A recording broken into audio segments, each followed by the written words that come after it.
Darkwing Duck! Hello, citizens! Thank you all for being here.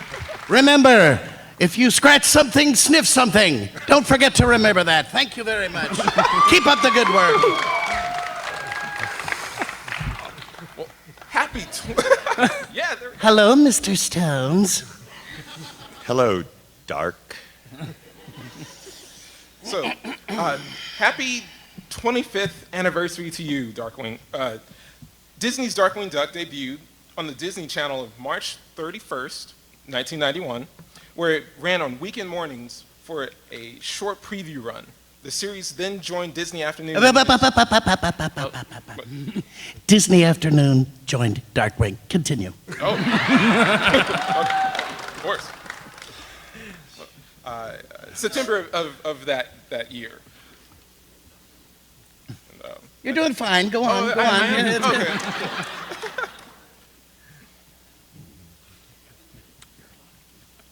Okay. I'm just curious. You are aware that of my backstory, and that my adventures started far, far, far earlier than that. I mean, we are aware of that. Is everybody? I mean, we kind of all know that, right? Cheese and crackers. Oh my God! I double checked the wiki and everything. Like I did my homework. Oh, really? Well, is that right? Well, my adventure started well before that, and long before Mr. Stones here hit his head, and he started pilfering my life. Started his drug-induced dimensional hallucinations, and, well, you know what? Before you started your perfidious pilfering of my adventures with not one penny of financial compensation, I was already out there combating crime in the mean streets of St. Canard. No. Don't encourage him, no. I wrote your first adventure, and you fought Moriarty, who kept him from pulling the moon out of the orbit, casting the Earth into eternal darkness. You're welcome, by the way.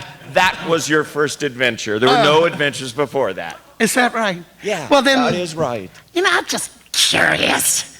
Why was Gosalyn there if I hadn't adopted her yet? Well, we wrote that episode later for your two-part premiere. Well, of course, because he's a time traveler, too. He does it all. Let's hear it, Tad Stones. Do you even listen to yourself? Oh, whoa. I'm getting a migraine. Can we calm things down just a bit? I'm sorry. Don't mean to cause a ruckus. He didn't mean to cause a ruckus. He's sorry. Yeah. He started it anyway. This is an old argument between DW and I in that it's kind of a chicken and egg. Him? Okay, it's a duck and egg thing. Thank you. Say, look, Gardner Fox was the original creator of the Golden Age Flash, Jay Garrick, and he claimed that those stories were actually his dreams that he took down. So years later, Jules Schwartz, who was a DC editor, brought Flash back for the Silver Age. He had Barry Allen read the comics written by Gardner Fox. This is fascinating. Saying that's like an alternate reality. So, that's the basis of the multiple worlds. A lot of alternate realities going on around here. That's why we did the. That's good. So that's why we play with Infinite Earth. I hear that the weather is great this time of year in your mother's basement. Is that true, Tad? Anyway, we used that idea, the whole alternate reality thing, to have Darkwing visit the real world and in exactly. the show. And where you stole my adventures to line your corduroy pockets. No, that was J. Thaddeus Rockwell, who is a cartoon character like you. Which you made up? Yes, like you. Which you made, he made, wait, is this the duck and the egg thing again? Yeah. Don't get me started, or don't get me stopped. Okay. Hold on. Mr. Wing here is in complete denial of reality, like our reality. He denies that in the real world, we had an incredible team of talented artists and writers who created a character, Darkwing Duck, who was brought to life by the equally talented Jim Cummings, voiceover star. Jim. Oh, no, Jim not Cummings. the poo guy. No. Ooh, I am the terror that flaps into the night. Where's my honey? I don't think so. That guy's a bum. Are you kidding me? Hold on, I gotta read a little of this stuff here. Howdy there, evildoer. Don't forget to remember to suck gas and leave a smackerel of honey. And yes, I said gas, thank you very much. Jeez, oh man. There is no way that guy Cummings could ever reproduce the strength, the power, the bodacious, steely resolve that echoes down the crime-ridden alleyways of St. Canard. Go and beyond. ahead, go ahead. For I am the terror that flaps in the night. I am the tweet of justice that spoils your movie of crime. I am the crossover comic event that interrupts your hero's storyline. I am the memory that made your childhood. And I am Darkwing Duck. And I was here first. Okay, so you were here first. You were here first. I know. So you don't think Jim Cummings could do justice to your voice? He's incredibly talented, you know. Yeah, well, maybe in your reality, but over here he's just another schmo trying to grab a little bit of my glory for his own bodacious reflectedness. And you know something? That reminds me of these two clowns. What's Silvanarial and Sparrow and Robin? What is it? I guess was Robin busy? Sparrow? What are they? And you draw my big too large, by the way. Jeez. Okay, fine. Then I got one question for you, Darkwing. Oh, really? Yeah. What is it? Why are you coming out of Jim's mouth right now?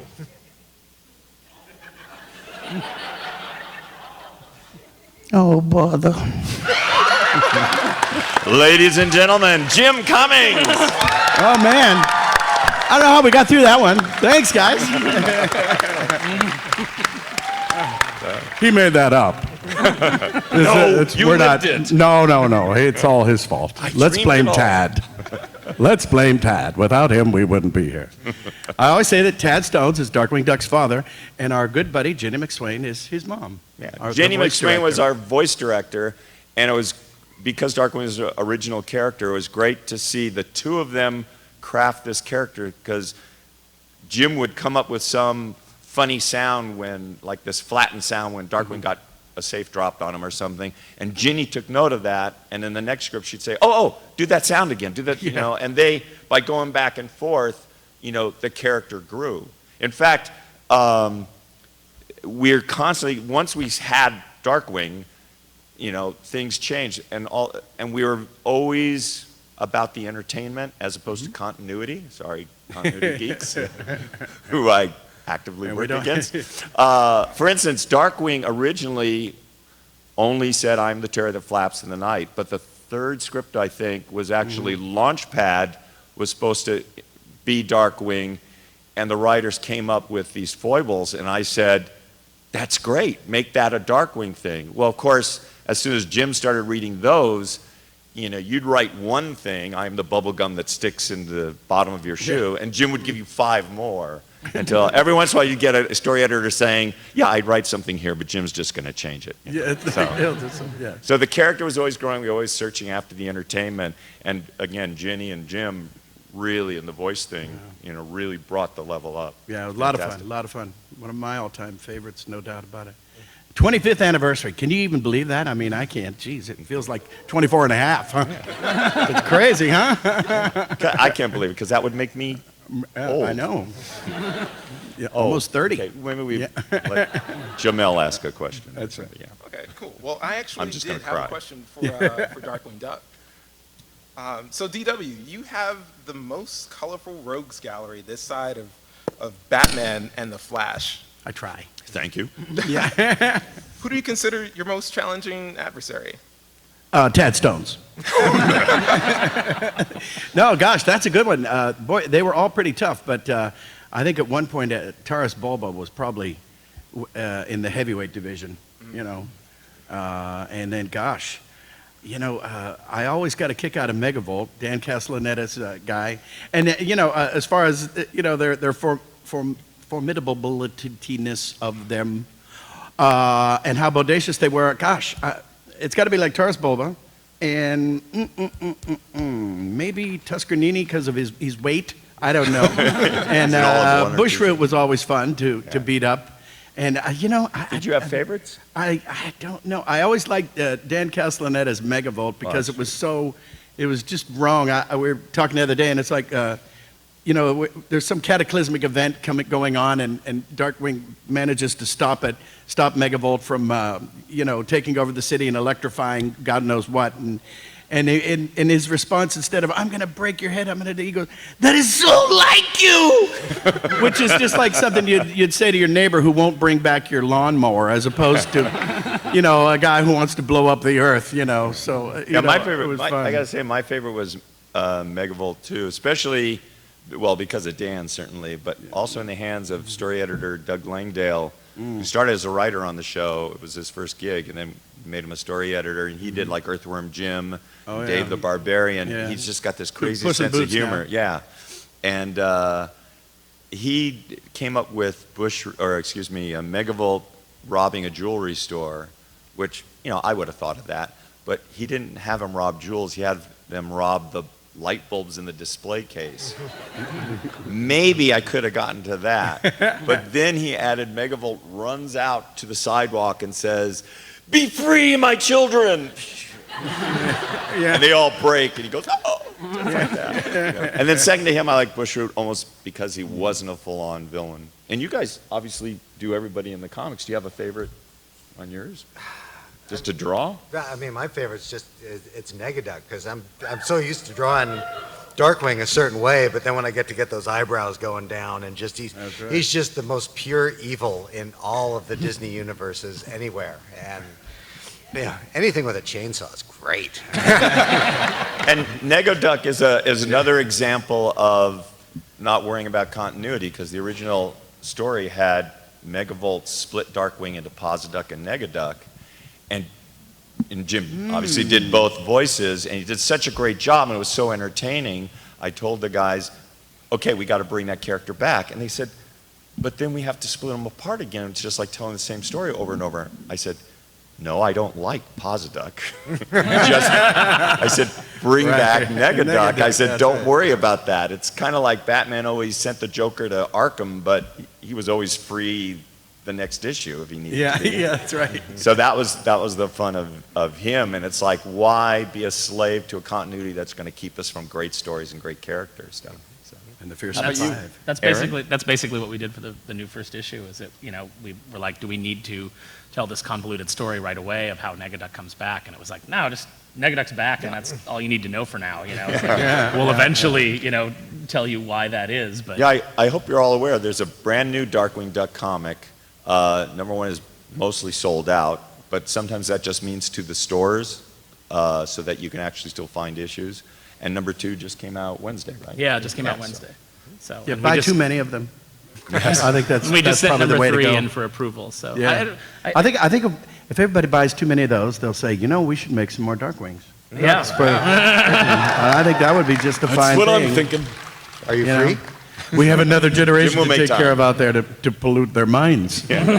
We've got to ruin them too. Why should their parents have all the fun? My favorite villain for the longest time was growing up was Quackerjack, because I was a toy enthusiast. So, I had a lot. But I found now that writing the comic, my favorite tends to be whoever I'm working with at that moment. So if I'm on a page where I'm writing Liquidator and doing his dialogue and act now, your lives are a limited time offer. Yes, that becomes my Liquidator's favorite. good. Or then you're writing Steelbeak and you get to how would Rob Paulson say this, and Yeah. you do that.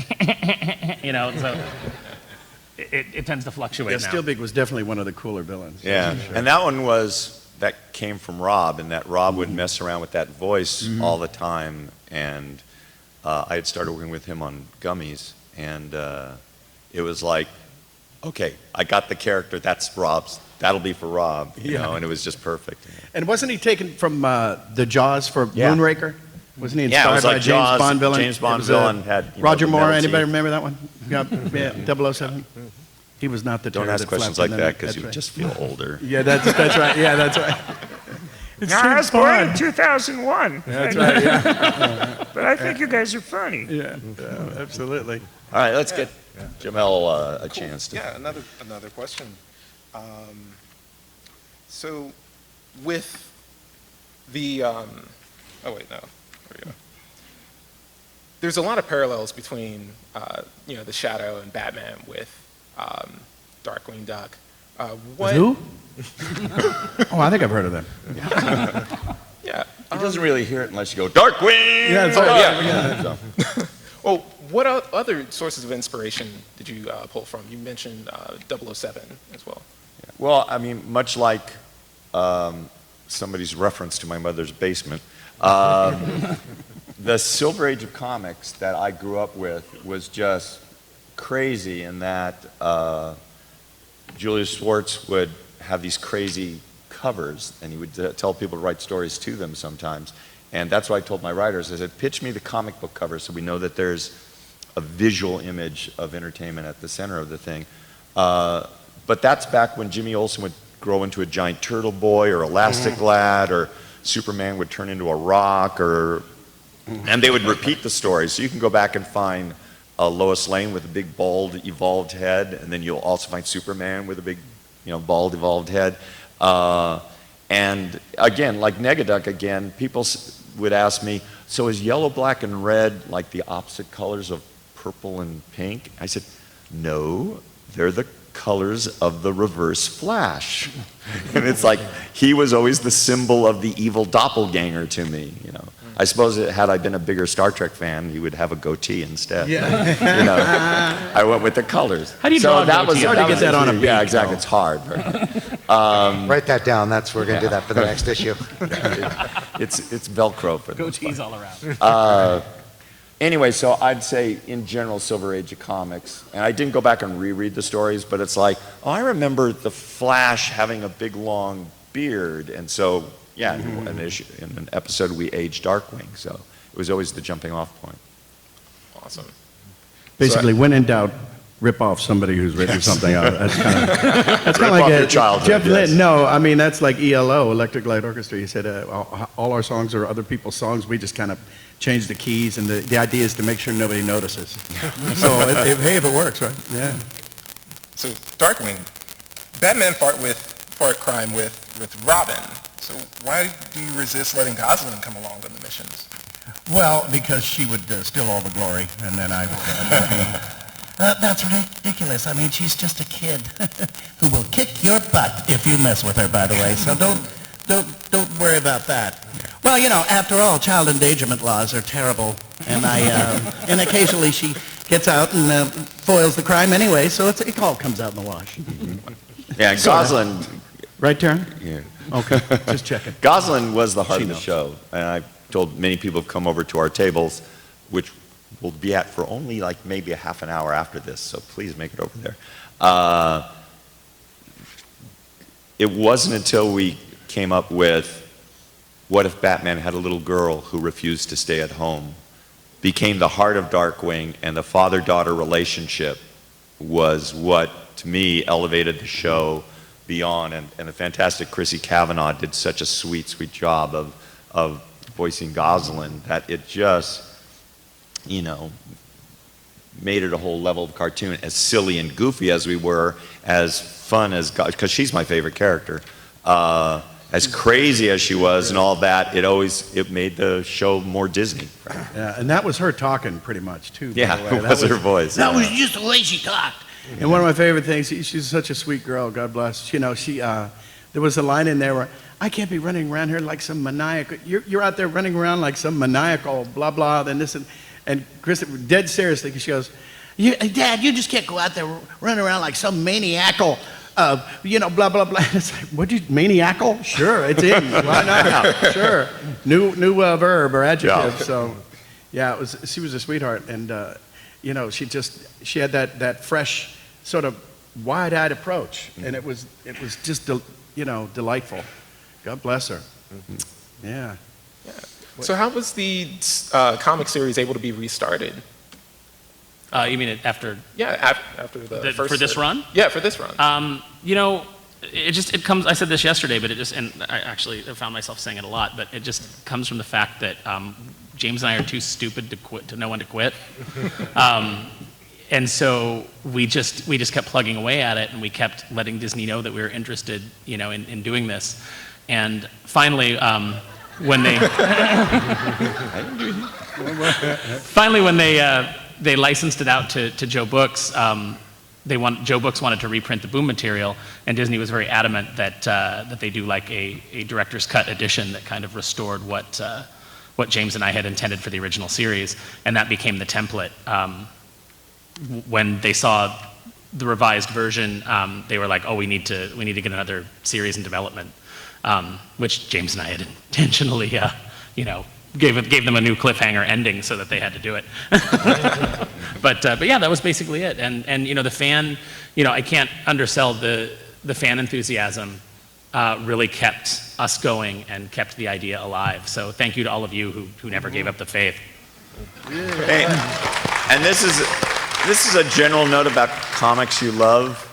It is a weird industry, but if you go in and ask them to say, I love this new comic, Disney Princesses or Disney Princess or Darkwing Duck or whatever might be coming down the pike, they order it, they often order a second copy, and that will keep the comic alive. Unlike my local comic shop, where I walked in to say, I'm going to get the new issue of Darkwing Duck and see how the guys did. And guys in there, and there's this big burly biker guy getting his comics.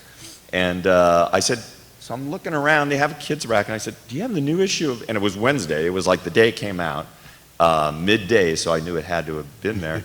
And I said, do you have the new issue of Darkwing Duck? Oh yeah, I heard about that.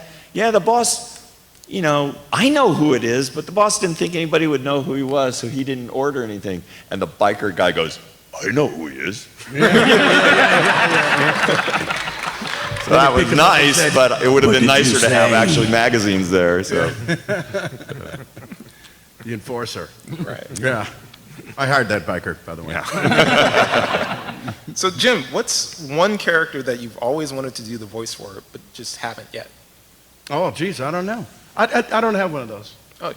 Yeah, I'm pretty good. I'm a happy guy. Oh, okay. The next one. There you go. Yeah, Yeah, so far so good. Awesome. How about you?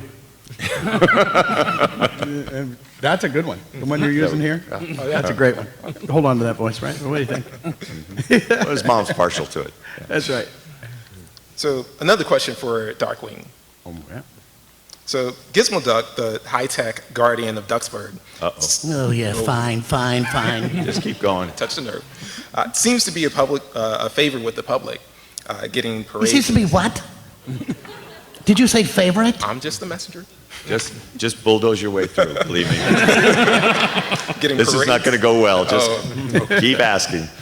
Getting parades in his honor, the keys to the city, and just being celebrated by young and old alike. Celebrated, yeah.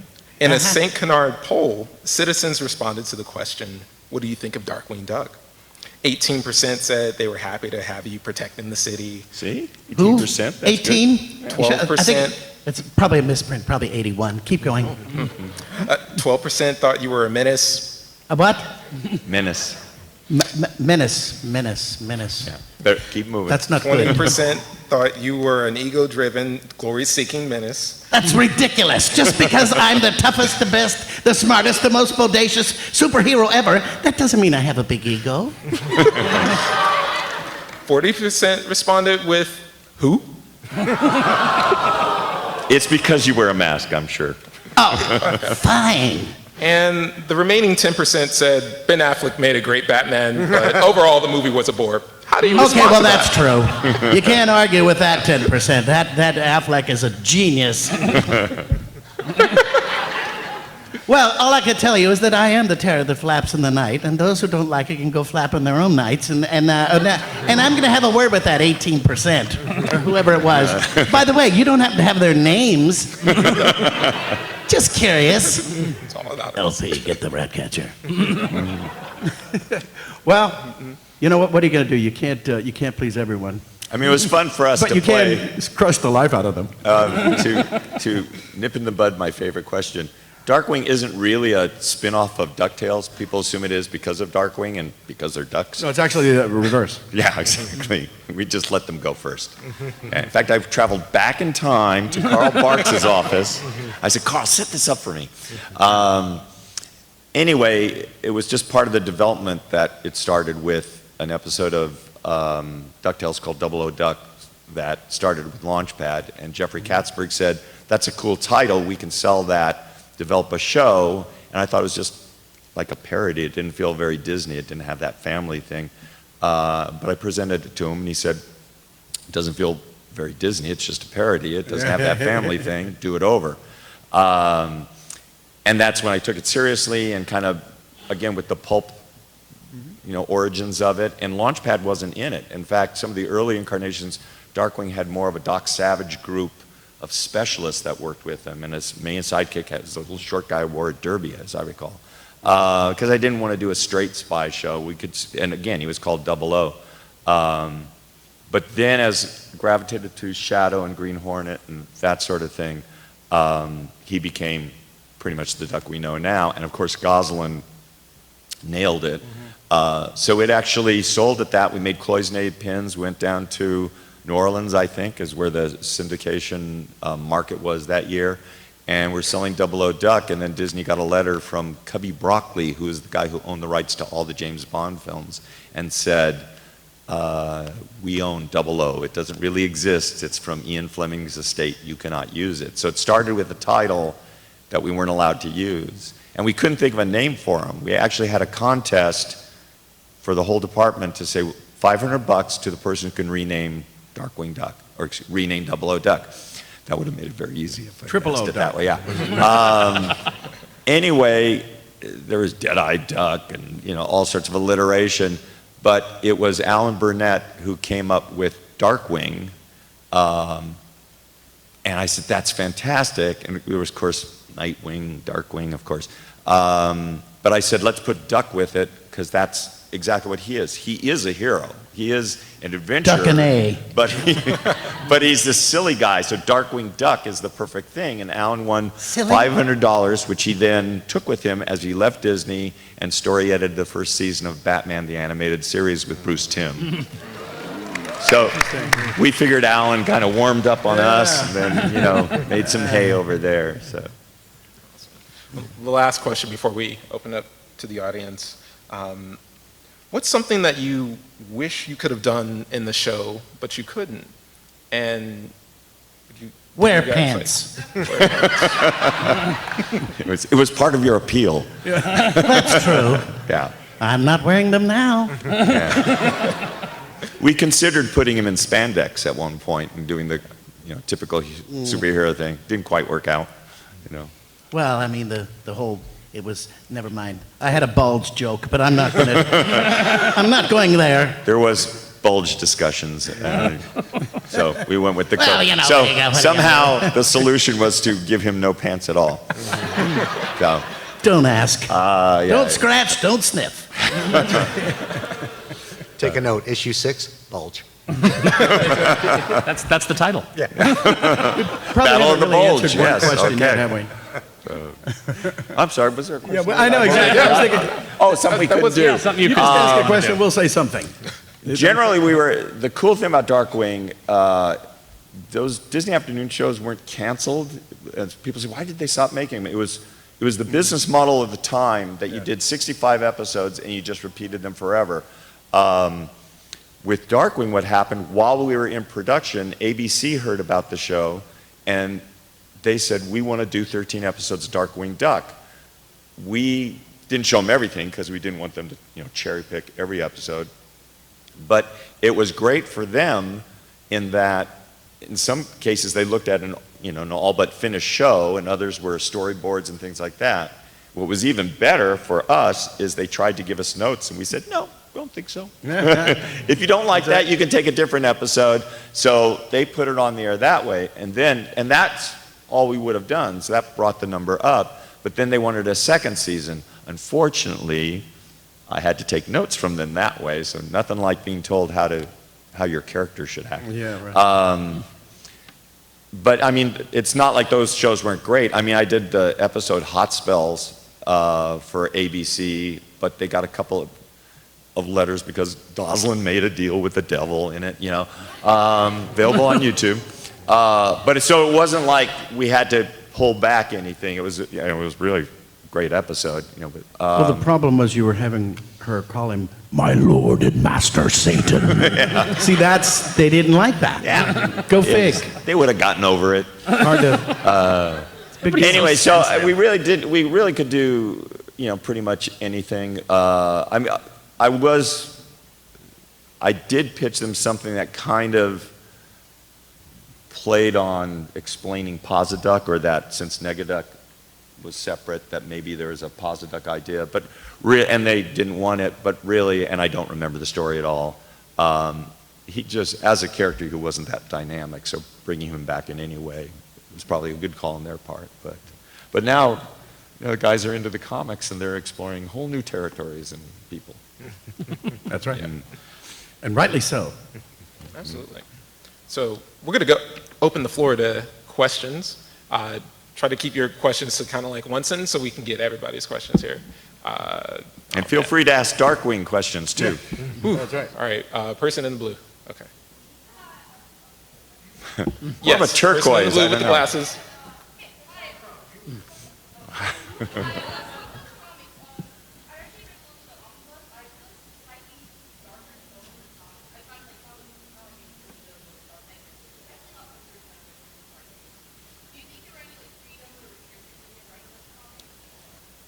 So the question is, do you have any freedoms or restrictions with the comics? Anytime you're working with somebody else's toys, there's always a brand management team. There's someone who, whose job it is to look after it and make sure that you're not, violating the characters and the way they would act. So there's certain guidelines that you have to work within. And obviously it's Disney. We can't, and not that we would ever want to, but you can't all of a sudden go, we're doing a grim and gritty reboot of Darkwing, and Launchpad snapped a bad guy's neck, and I killed a guy. So there are always, and I liked it. There are always those rules that you deal with, but ultimately they're there to protect the brand. They're there to make sure that it's something that's consistent with the product that Disney wants to put out. And although I think you're probably reacting to in the omnibus Toy With Me, which is a Quackerjack story is much darker. And by the way, in the credits it says I wrote it. I did not. You misprinted the credit. I did Time Turtle. We correct that every time we sign an omnibus. That was Ian Brill, I think, who wrote that story, and he just took a darker tone. And some people love that one. But to me, what these guys have brought to the new run is it feels like the show.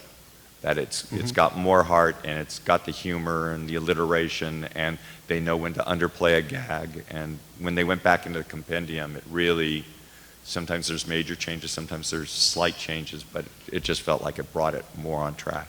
And I mean, there was some pretty dark stuff in the show. If you think about the first episode with, how Gosalyn came to be under Drake's care. I mean, yeah, her grandfather was murdered by Taurus Bulba. There's moments in the show where they're talking about, our last two shush agents. Yeah, here they are, and he puts a can of tuna on the table. That's the indication is that Steelbeak ground him up and put him in cans of tuna. So there are those kind of dark moments, but it's whimsically dark. Yeah. With the omnibus, we were really fortunate that we got to go back. It's a relative term. We had I had plotted almost everything in there, and James had we'd collaborated and ghost written so much of it that it was nice that we got to go back and kind of restore the tone that was our intention. And with the new series, you're seeing a lot of that. The end of the how many of you have read the Definitively Dangerous edition? Awesome. We end on kind of a moment. But not awesome enough. Yeah, it could be more awesome. It's available on Amazon. It's $20 for 400 pages of material. So at the end, we have a moment where, we kind of reestablish that this was this run, and now Darkwing has conquered all these things, and he's back to being who he was always meant to be. He's confident, he understands that, his family is important. He has to balance that with his crime fighting, and he's confident again, and you kind of see that visual reflection in him changing from the turtleneck to the tie. He's a little more put together, a little more modern. Going into the new series. So the new series has the tone of the show because he's back to being who he should have been all along.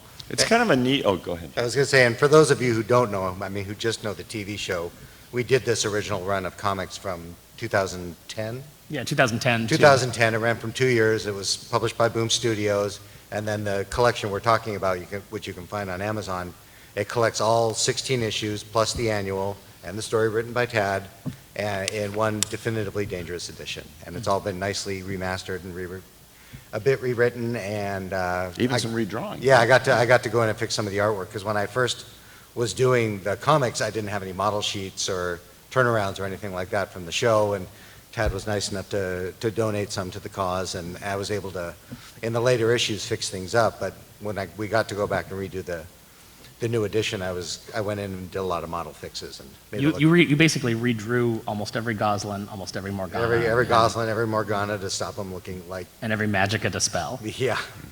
Oh, Morgana. I mean, it's kind of a knee-jerk thing for people to take something and say, oh yeah, bring it back, and make them darker and grittier. And it's kind of a cliche, and I think Warner Brothers is maybe learning a lesson about that right now when it comes to the cinematic universe. It's like, maybe you should think about the core of the characters and the essence of the characters and be fresh with it, you know. Redo it. Darkwing was 25 years ago. It shouldn't be exactly the same as the old show because it's a different century. But, you know, it's like, yeah, it would be amusing to see, you know, something dark and gritty, and there's a guy who's done these cool paintings of a dark and gritty Darkwing that I love. But if you're going to do a series, an ongoing thing, it's like, no, it's a character. Yeah. So is there a mic for the? Yes, Awesome. there is. Cool. Man, You can who's take there. Stand up first. He's Yeah. like, warmer, Let's go warmer, down. cold. Okay, he's Where got are a we mic right there? there. All right. You see Gosalyn's grandfather when you first meet her, but do you ever, like, say who her parents are and her backstory or whatever? Did you ever look that out? No. Her backstory? No, because that's not the show. I mean, frankly, I leave it for, you know, fan fiction because the show is what we're doing. Filling in the back is, well, that's a different show. That's the prequels, you know. And there's not a great history. Are you an angel? Anyway, so we didn't work it out because it was frankly more, and somebody asked about Darkwing's mother, and I said, same thing. It's about this show. The reason why there's no mom is because that's an extra character. Right. That's somebody now I have to give lines to, I have to give minutes to, and things like that. And it's about a superhero duck and the little girl who goes along. Either mom would have to be a superhero, or you'd have to deal with what's she doing at home. I think she's with Bambi's mom. I'm pretty sure I could be. No, we never met her, right? I mean, too that kinda, soon. You know, it's okay. Man is in the forest. What? Or wait, maybe it's Goofy's wife. They're all together on that same island. No, it's okay. She was never there. We never met her. It's not like something happened. She just never was there. You know. It's where they keep Elvis and Jim Morrison. Yeah, exactly. They're on that same island. Oh, don't be starting about that island. But yeah. See, gray shirt, the glasses, in the middle of the aisle. There we go. For Mr. Stone, what was your inspiration for? And for Mr. Sullivan and Sparrow, will Drake be spending another afternoon with the Muddlefoots? Inspiration for the Muddlefoots. The Muddlefoots. I couldn't tell what he said. Yeah. Yes. What I will- about the Muddlefoot? There's not a specific inspiration as much as, again, when you're first pitching a show, you say, oh, here's the premise. I think we need these types of characters. And then when you actually do the show, people fall away. Tusker Nini is in a lot of merchandising and T-shirts. He's in maybe 2 episodes. But he was one of the guys came up with, and was in the Bible, and that's the early time when licensing guides are being made, things like that. In terms of Muddlefoots, it's just the idea that it was a show about Darkwing raising a daughter. So it's like, okay, here's home, Yeah. and we had Well, he was in Honker. We had Honker, and it's like, okay, well, Yeah. there's going to be stories with Darkwing in the neighborhood now. It's kind of like Honker's the Drake Mallard side of it. I mean, Exactly. there's Bruce Wayne and then there's Batman. Well, this was. Yeah, this but was the Bruce Wayne I side, told the yeah. writers, I said, but really people are coming for the duck and the cape. However, even the Muddlefoots, his brother Tank, while we were pitching it, it was kind of like, it was like, here are the Muddlefoots, Herb and Binky and, Honker and Tank. And there was just this one drawing of them. And I quickly realized we don't need Tank because he's just a bully. We have Honker, and we're not going to be doing... Here's Darkwing, here's a story, and Gosalyn with him. Sometimes we're going to be here to bring in Honker. We don't need yet another layer in that house. So I said, we're going to lose Tank. I was going to take him out of the pitch, but my boss, who at that point, once they're at a certain level, the executive goes out and pitches it and things, he said it always gets a laugh. So Tank stayed in the pitch and is in a few episodes, but that was a case of, we don't need those characters, but when you first write the show, you expect them to be there. Well, then you got to do that great bit in Life, the Negaverse and everything, where they went to the Negaverse and Tank was actually Honker. Tank was the one who was, who was smart. And well, once you have the character, Honker was a little psychopath in that episode. Yeah. So I'm sure Katie just had an amazing time doing that. And people were asking me, did I give direction on the voice or something? And I don't remember. I think that's Jim, looking at the shape and the personality. Yeah, with Herb, I thought it was fun to just have somebody to drive Drake Mallard out of his mind. Yeah. How you doing there, Drakester? Oh, thanks, Herb. I was wondering when you were going to come over and stay for 5 hours. Yeah. It's that kind of thing. It just gives you one of those extra moments of, oh, this poor guy. Yeah, if you've seen the first issue that came out last month from Joe Books, we make it a point to have Drake have dinner with the Muddlefoots. We wanted to establish like the different facets of Drake's life right from the very beginning. So if you're a new reader and you're coming in, you're like, oh, okay, he's this great duck. And then you go to this moment where you're like, oh, and he's also this doting dad that has annoying neighbors that he has to deal with. And then, the very next sequence is him on a shush satellite, so that you know that, oh, he's also got like a secret agent thing going. So it was important to establish all the different elements right out of the gate. But in answer to your question, yeah, you'll be seeing a lot of the Muddlefoots in the new series. And it's Muddlefoots, not Muddle Feet. The guy in the green, you got your hand up. Hornet. Arrow, more of a link. Yeah. This is a question for Jim. What's your favorite season 1 episode, Darkwing Duck? Mine's the time travel episode. Mine too. Next question. No, I'm just kidding. Actually, me too. Yeah, I can't remember them in sequence, but you guys can, and that's something that I envy. But I did. That would be like trying to pick my favorite kids. I loved it. I loved them all, man. I mean, Jim is it was amazing. Jim is a comics nerd too. I mean, he's there at Wednesdays at the comic shop. Oh, yeah. And that time travel one, Time and Punishment, I think it was actually inspired by The Dark Knight or not The Dark Knights in particular, but it was the idea, somewhere in the comics, someone had pointed out that it was Robin that kept Batman grounded. So that one, Gosalyn goes through time. Of course, she disappeared from the present, and she meets Darkwing in the future, and we get to see what Darkwing would be if Gosalyn hadn't entered his life, and he becomes this Judge Dredd, type guy. So. Yeah. And we played with that in the boom run of the comic series as we flipped it on its head when we had the alternate Darkwings coming from other dimensions, and one of them was Quiverwing Duck, who had the exact same thing happen where he lost Gosalyn, but instead of going the Dark Warrior route, he had gone a completely different way and taken over her identity as Quiverwing to honor her. So it was kind of nice to play those two characters against each other and show there's a duality to Drake's character, a Posiduck and a Negaduck, if you will. Another question. Right up in the front. Go microphone, man. Blue shirt and jacket. Now you're just being me. It's like, now the guy in the back. Now the guy over there. Quick over there. No, he moved. Get that guy. Look who it is. This is a question for James, so he can get a word in. Oh, everybody came to see James. Oh, of course. Onto the man from Hawaii. Sure. So Tad was talking about drawing on Silver Age comics for inspiration for villains and things like that. And you and Aaron have talked about new villains that are going to be coming to Darkwing. What are some of your visual inspirations that you're drawing on for your new batch of villains?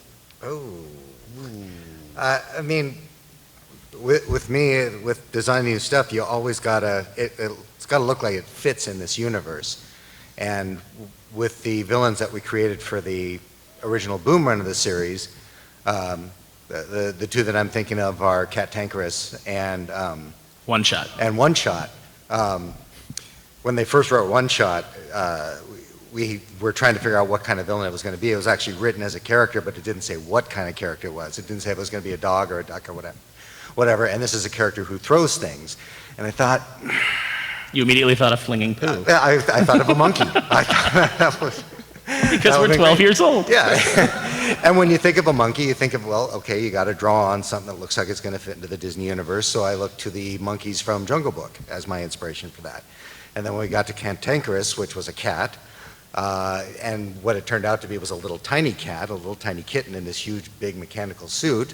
The first one I thought of was Oliver from Oliver and Company.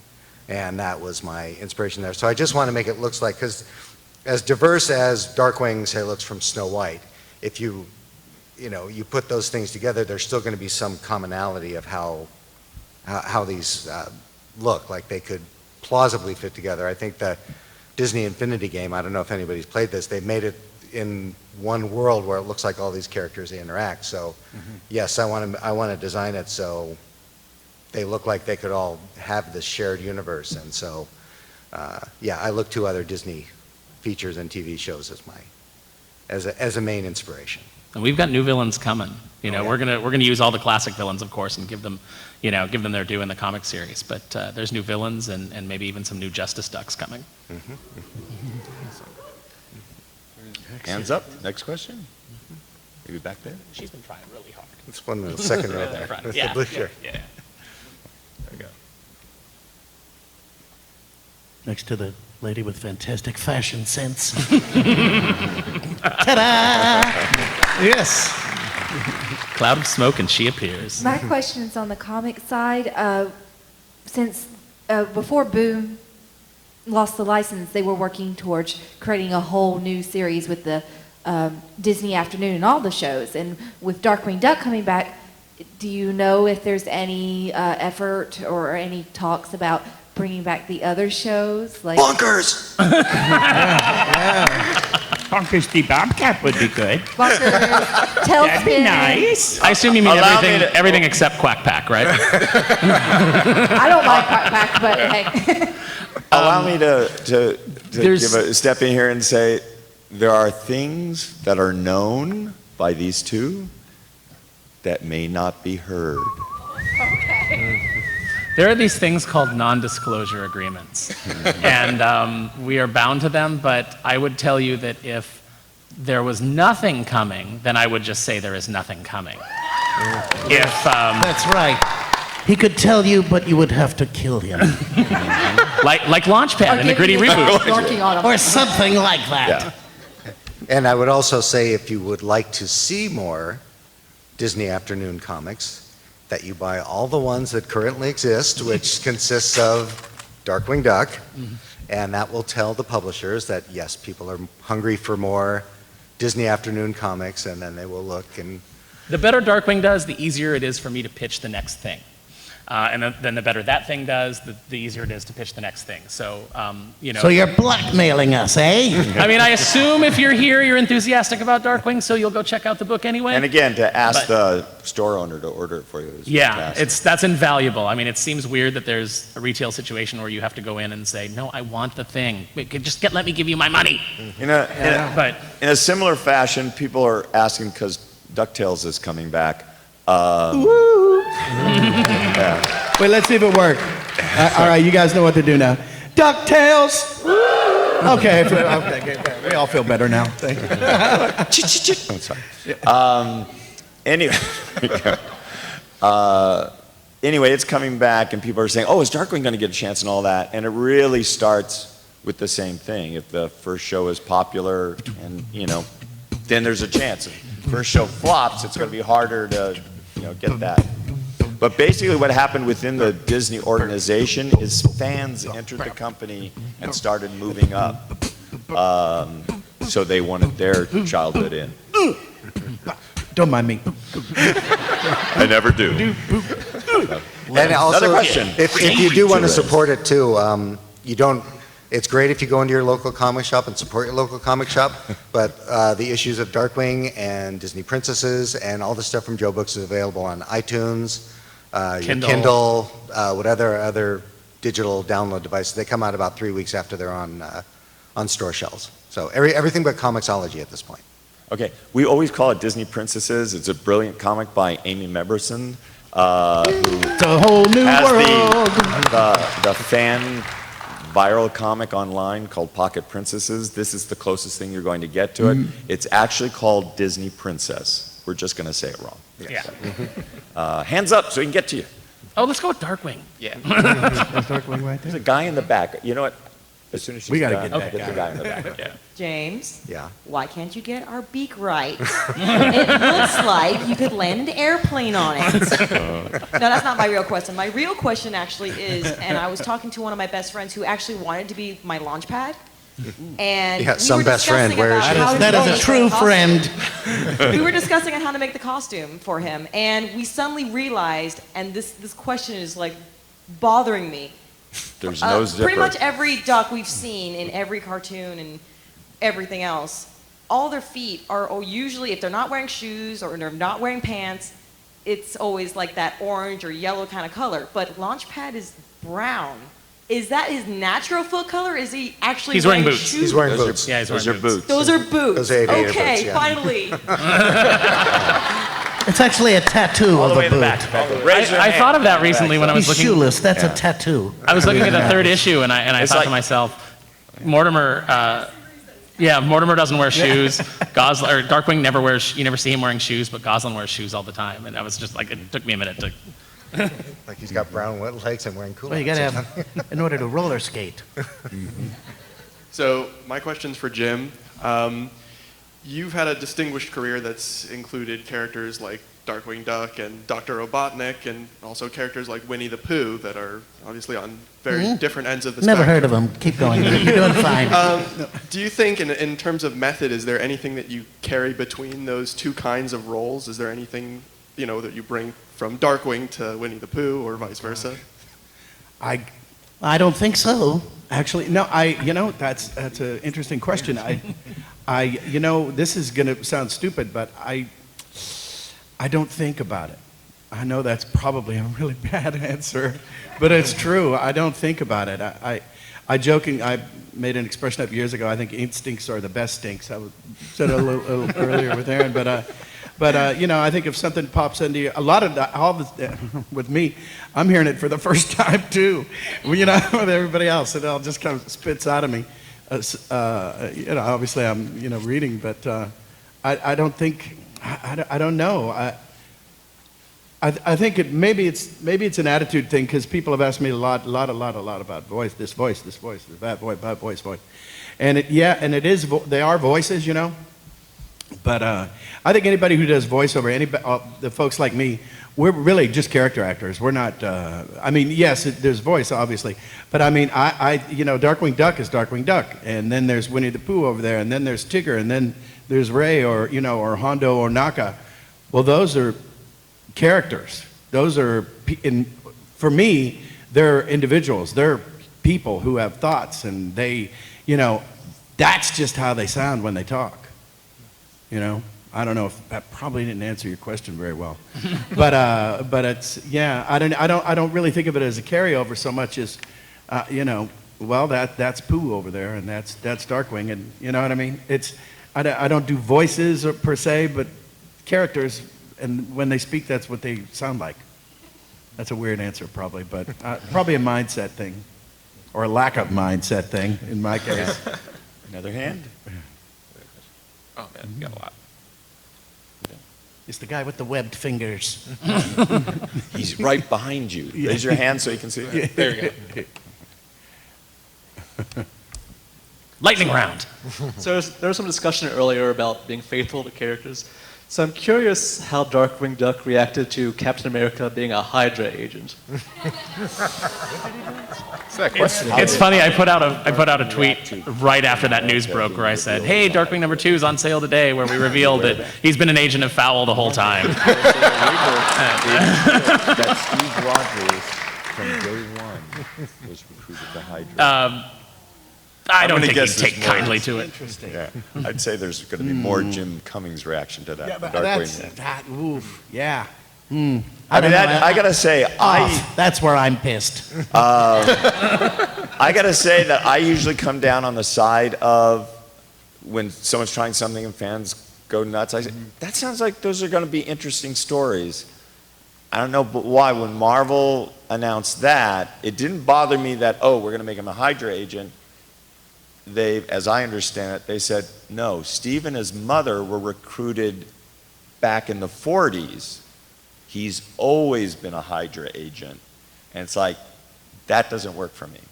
No. You know what? He's been doing a bad job.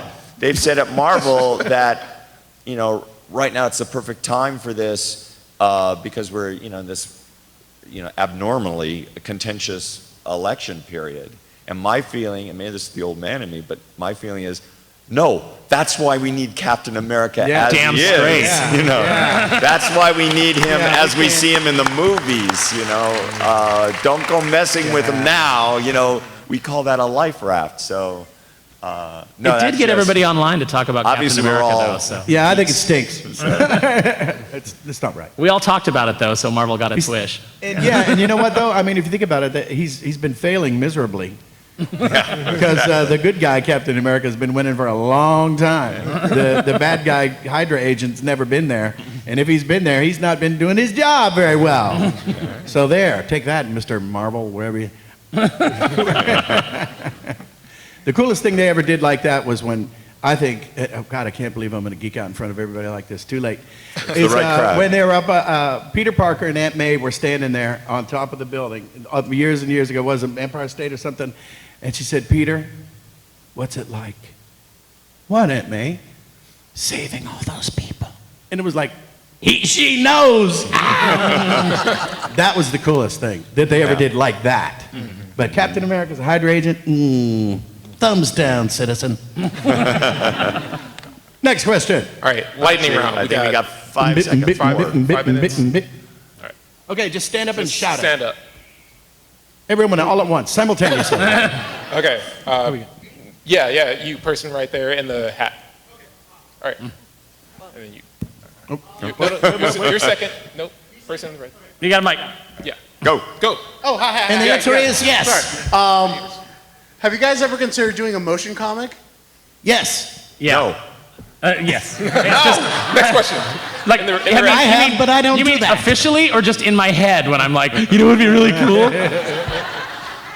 James, what about you? You're the tie vote breaker. Actually, No, James has already drawn it. So now all you do is you just have somebody go in and they make it move around. and then, motion it. And then you know, we try and figure out how to pay Jim to come Poor in. girl's going crazy.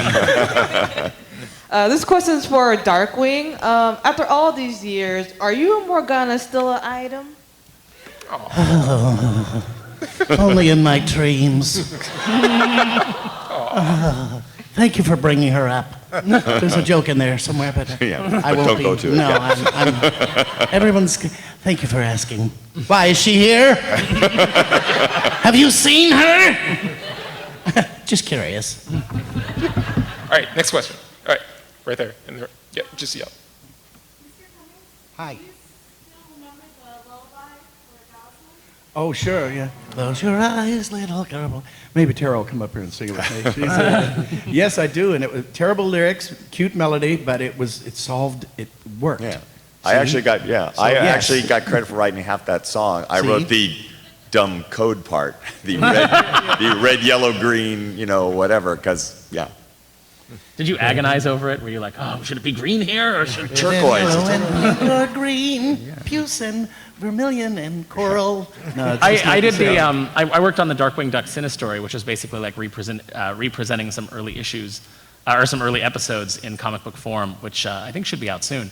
And so I went back and I rewatched all those original episodes as I was going through and editing it, and man, that part always Yes, just... you can't beat crappy poetry and rhymes. It just... No. Something about it. But it's so sincerely delivered by Christine.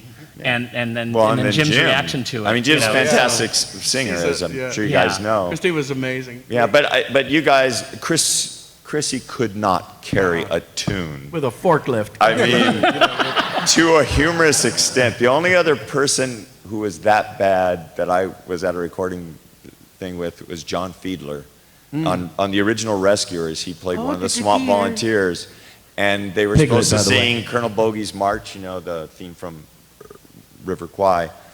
And he said, no, I don't sing. I don't carry a tune. No, it'll be funny. And these are like some of the 9 old men directing him. And then he does it. And I was the young kid in the booth saying, well, it could be funny that he can't sing. And Willie Reitherman is going, you have to know that he's trying to sing. But Chrissy was in that category. And now, I suppose they could auto-tune the heck out of her tracks. But that, as silly as that song is, it's, again, because of the delivery and the sweet tune. That's right. I just had first day of the con, someone came out and said, yeah, I'm getting ready for the con. We rewatched that, and we started to cry. Yeah. Success! All right. Is there like a Darkwing Duck compilation, like DVD? And if there is, are you guys on it, like as a director's cut, or like you're talking about the making of the show and all that stuff? No, but I like your style. Yes. There's just right now, there's most of the episodes are available on DVD. And sadly, there was a time when it was all about the bass? No, yeah. I'm only 80% about the bass, if I'm honest. Anyway, it was all about the extras that you put on a DVD, and it was like having film school. And then if you notice, DVDs have had fewer and fewer and fewer extras, and it's a cost thing. They have to be produced. And Disney, when we didn't even know they were coming out, those things just came out. And there's absolutely no extras on it. They couldn't even manage to fit in all the episodes. Yeah. So yeah, it is frustrating that Darkwing, Rescue Rangers, Tailspin don't have all the episodes out, and I have no connection, to Disney how to do that. It's this kind of the same thing. If they sell enough, they might want to make more, but not to be a downer, but I think if they sold enough, they'd just release more of the same thing. So. I'd kill a man in front of his own mother to have a you and Launchpad. Blu-ray of you these and shows with director Launchpad. You're comment. like in a rut. That's right. All right, so we have time for one last question. It's cheating, but go ahead.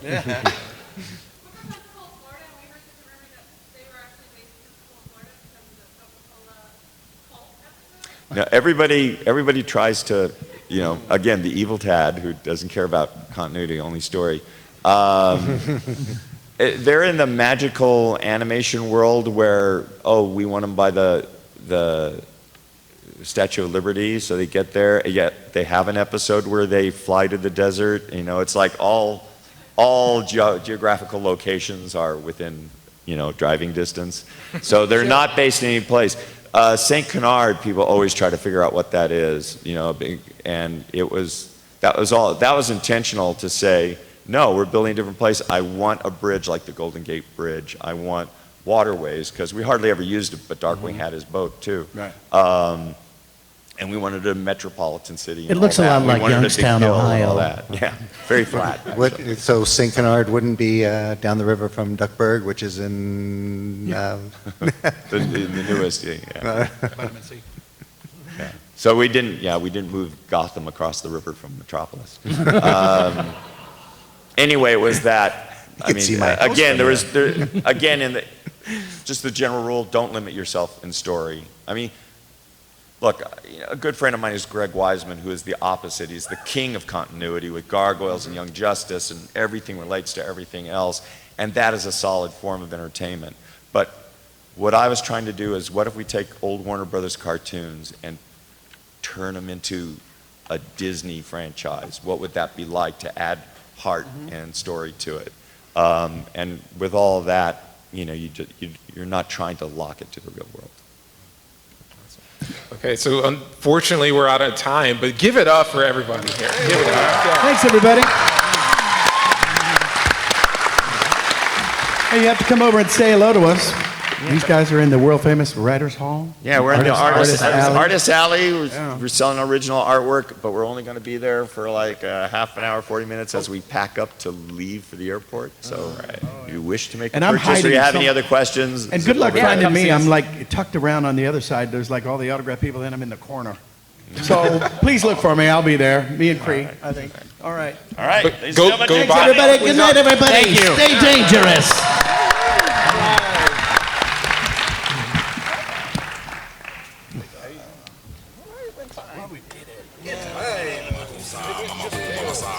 So creative today.